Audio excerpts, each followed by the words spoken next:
Students, welcome to the online class. Today we will see the explanation of lesson number 3, The Midnight Visitor, written by Robert Arthur. Let us see the details about the writer. Robert Arthur.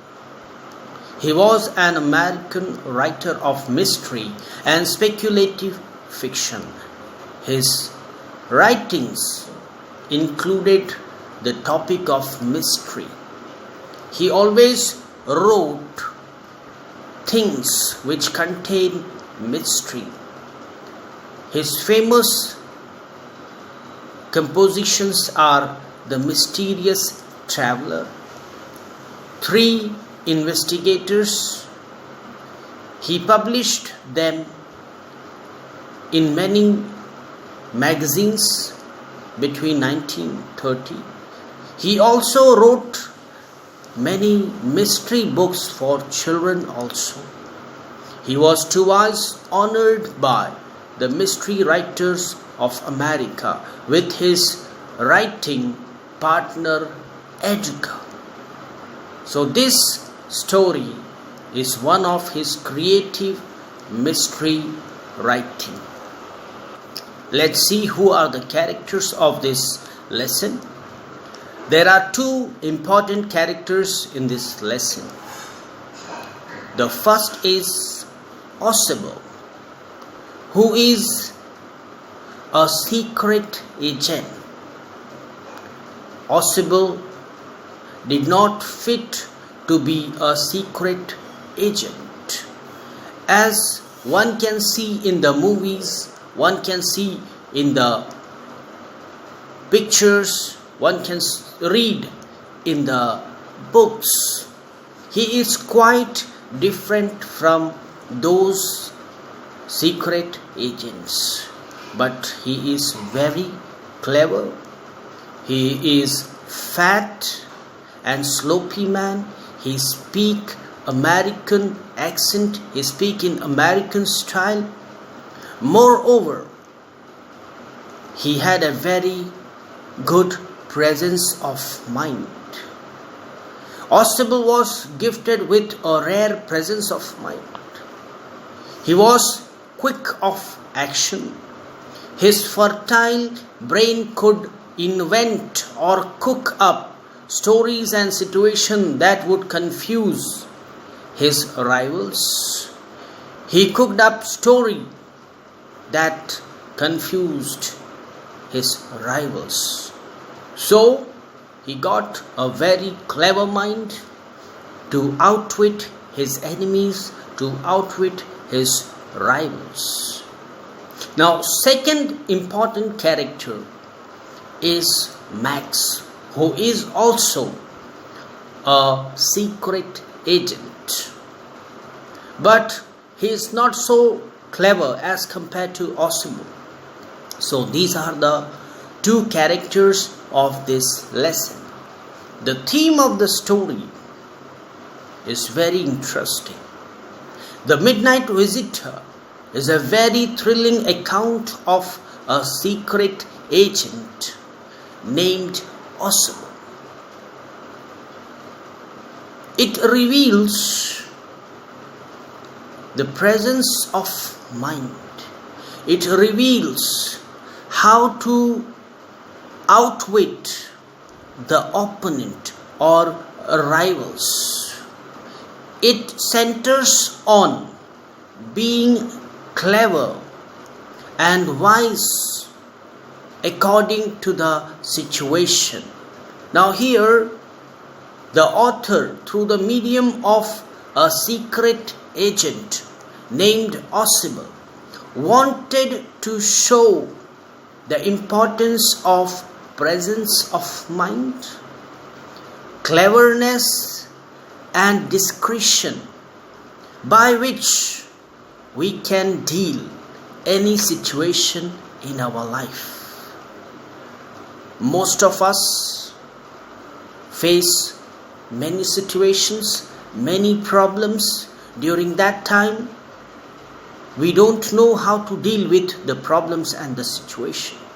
But if we use our mind, if we use our wisdom, always there is a way, always there is a solution, and always we will be able to handle the problem and situations, and we will be able to come out of them.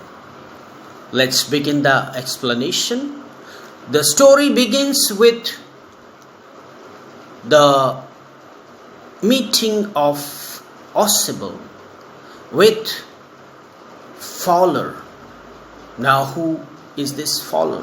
Fowler is a writer.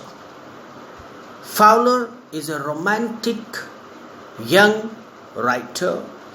He comes to meet Oscible, a secret agent, in his office. Now the reason or the purpose why he come to meet Oscible in his office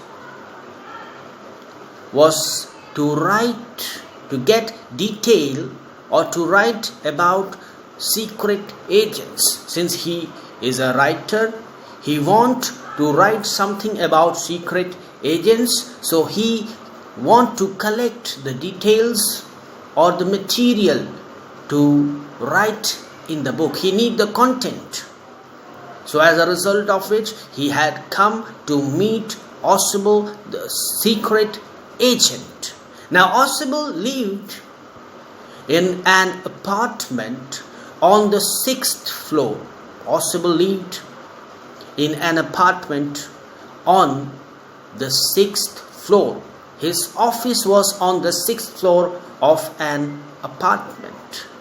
Now when this Fowler came to meet him, as usual, he had an imagination of a secret agent, as we have read it in the books, novels, or we might have seen in the movies or the films how a secret agent would be, or the appearance of the secret agent we imagine in our mind.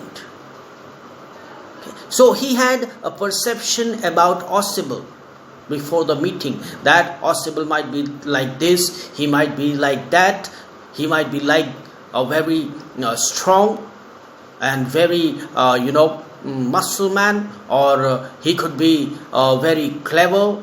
So he formed an imagination about Oscible as a secret agent.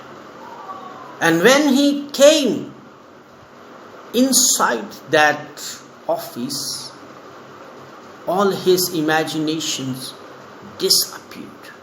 He could see a man who did not fit for being a secret agent.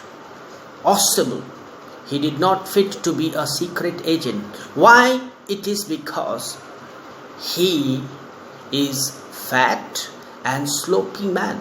Generally we see a secret agent well muscled and physically fit, but this Oscible, being a secret agent, he is fat, he is slopy.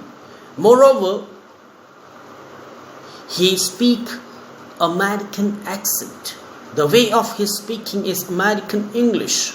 So by any angle, he did not look like a secret agent. Anyway, Fowler came to meet him and interacted or communicated with Oscible. And Oscible was also afraid that after this meeting, Fowler would be disappointed, because Oscible, he knew that he also not fit to be a secret agent. So he was worried that after the meeting, Fowler will be disappointed. That so happened to Fowler.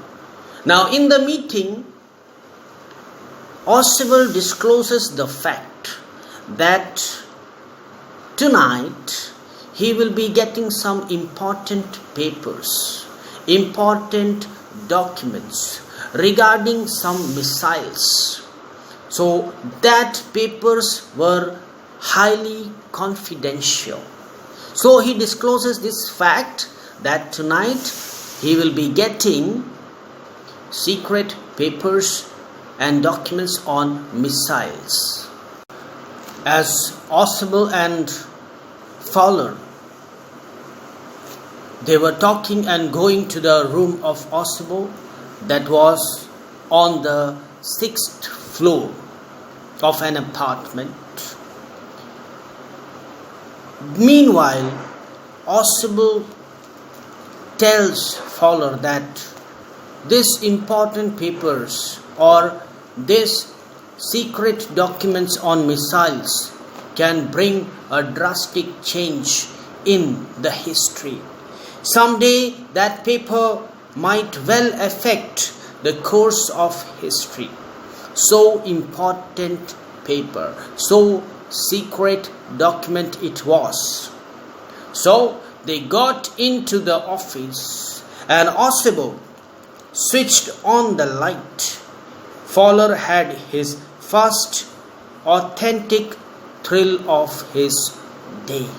As Oswald switched on the light, there was a thrill, there was a surprise that was waiting for him.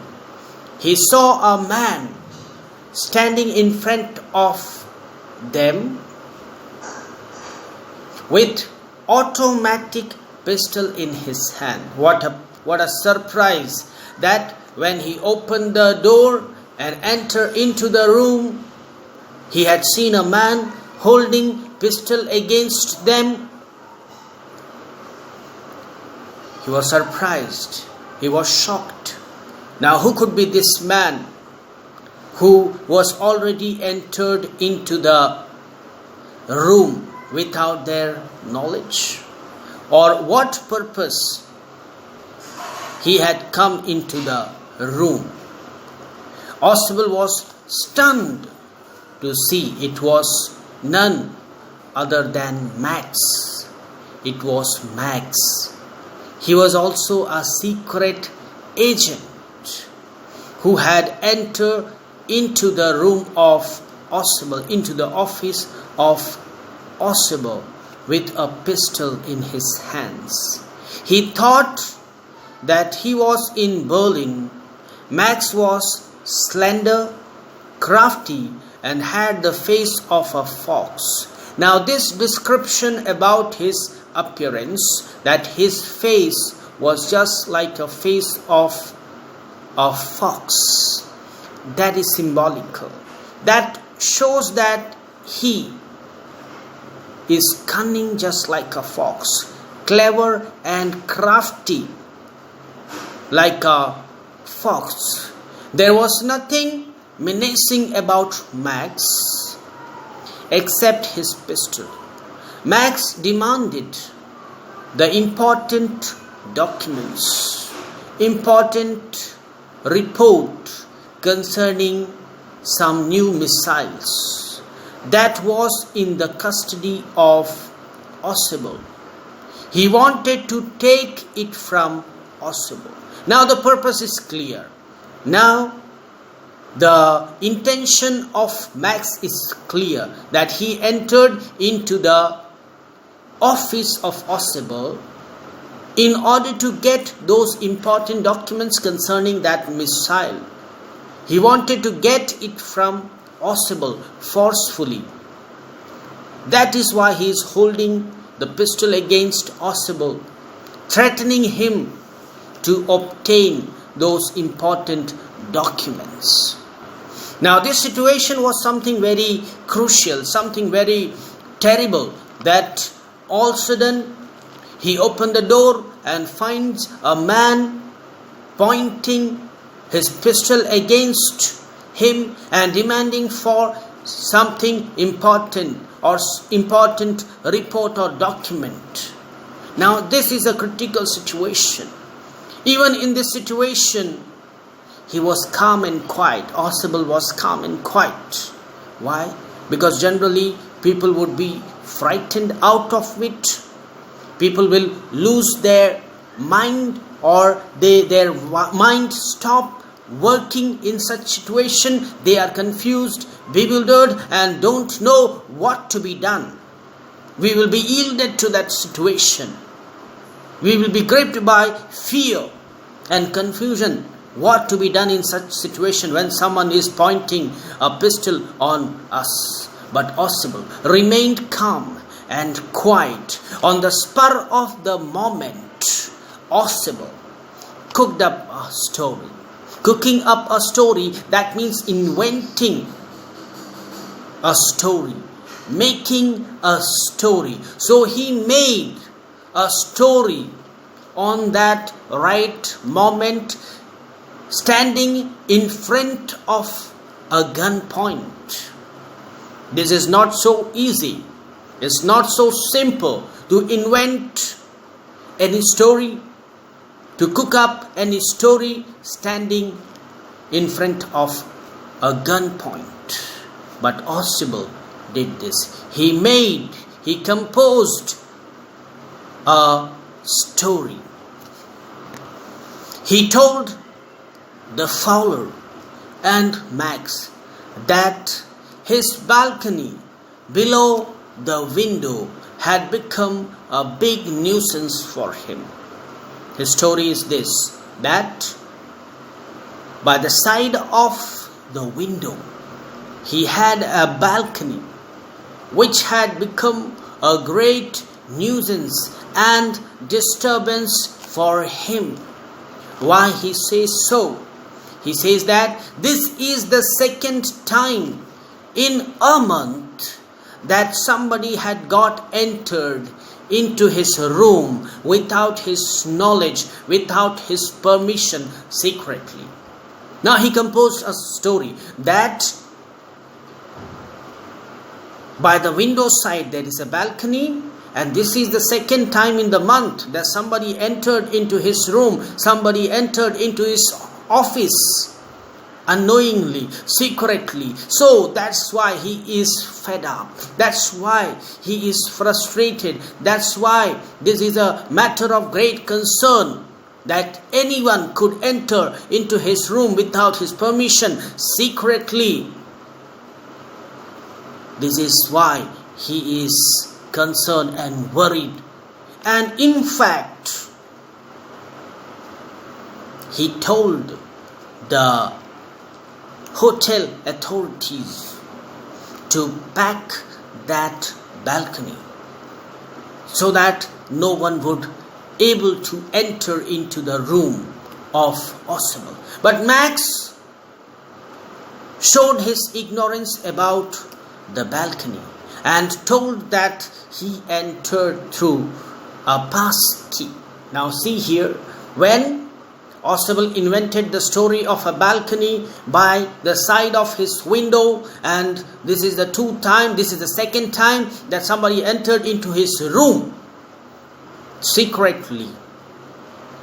He asked, or indirectly he asked Max that he also had entered into the room through the passage in the balcony. But Max was ignorant about that passage, that entrance from the balcony. So he said, "No, I have not come into this house. I have not entered into this house through your balcony, through your window. I have came in by a pass key." He got a duplicate key to open up the room of Oswald, and through the medium of door he entered into the room. But Oswald seemed to be adamant. Oswald seemed to be unacceptable to this fact that he entered the room by the door. He says, he keep on insisting that no, you would have entered into the room by the passage in the balcony. Oswald told Mac that the balcony actually belonged to the other apartment. It extended under his window. Now the fact is this about the balcony, that it is not the balcony of this apartment. This is the balcony of the other apartment that is raised on the equal heights in parallel with this apartment. And the balcony of that apartment is extended so that it is very close to the window of Osible's room. So anyone from the other apartment can climb or can enter into the room of Osible by this balcony, extended balcony. Osible is standing there. Max had pointed out his gun towards Osible. In a commanding gesture, he is threatening Osible to hand him the important documents, the secret documents regarding the missiles. At that very moment, they heard the knocking sound of the door. At that time, Osible invented one more story. He cooked up one more story and tells Max that it could be the police who had come to check that everything is well and all right here. Since he had the secret documents, important papers regarding the missiles, so he thought to be a little bit protective. He informed the police and asked them to check him regularly whether all things are all right or not. So the knocking at the door might be the approach of police in the room. Now this is another made story, self-made story of Osible. Now when Max realized that this could be the police who would be knocking on the door, he was frightened, he was frustrated, he was afraid out of wit, he was confused, he did not know what to do in that situation. Now see here the situation. Max is pointing a gun towards Osible and threatening him to get those important documents. Now threatening is a crime. Threatening somebody is a criminal offense. So if the police would enter into the room, he would be caught red-handed and he will be arrested for his crime. Now this thought of being arrested confused him, bewildered him, moreover frightened him. Simultaneously, Osible also threatened him that if the door is unlocked and the police enters into the room, then what would happen to Max? Then if the police would see Max threatening Osible, then Max will be in big trouble. So this thing made Max to become nervous. He became nervous, frustrated, and on that particular time he did not know what to do, and he just stood shocked and amazed. Max was nervous. He asked Osible to send the police away or he would not hesitate to shoot. Now the threatening comes from the Max. When he realized that no more he can escape, when Max realized that he can be caught by the police can come inside the room and catch him, arrest him and take him to the prison.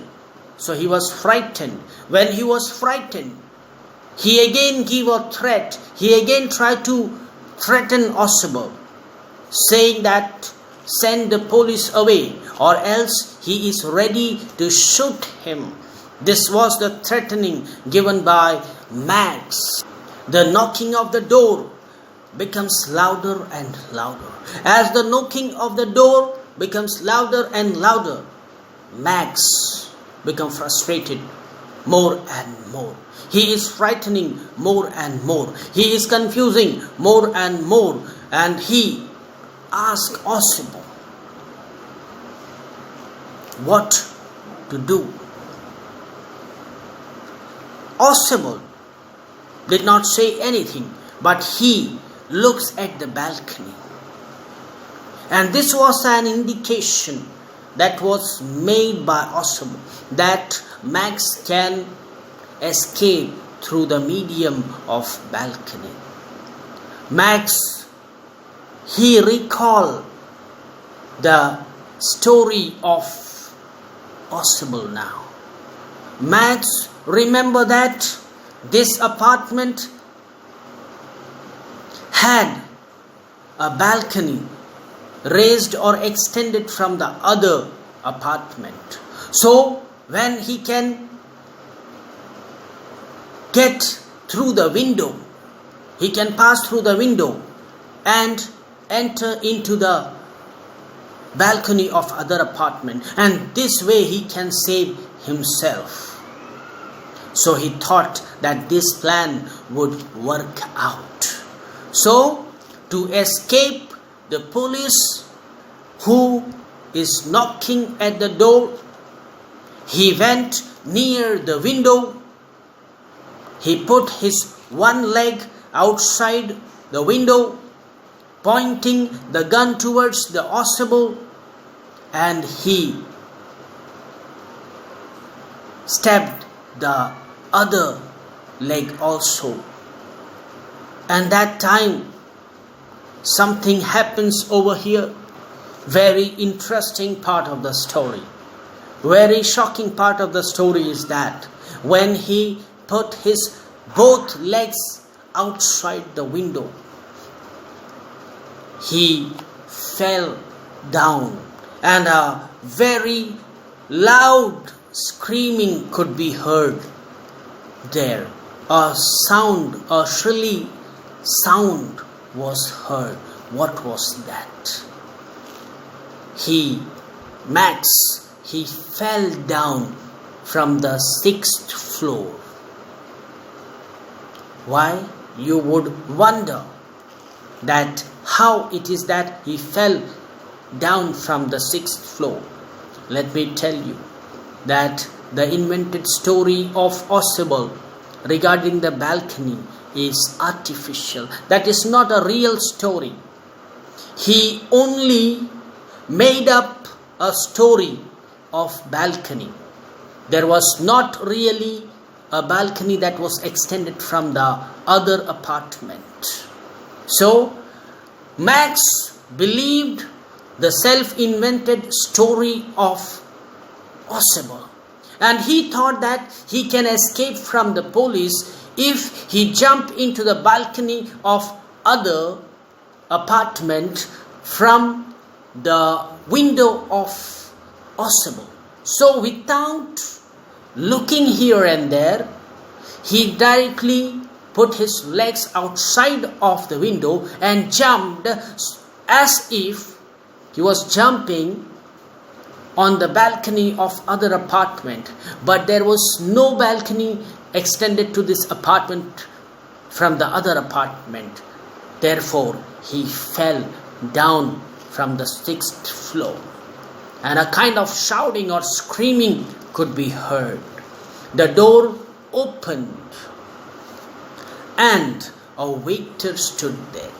Now, after this happened, after Max fell down from the 6th floor, Oswald opened the doors, and there was a waiter who was standing right in front of the.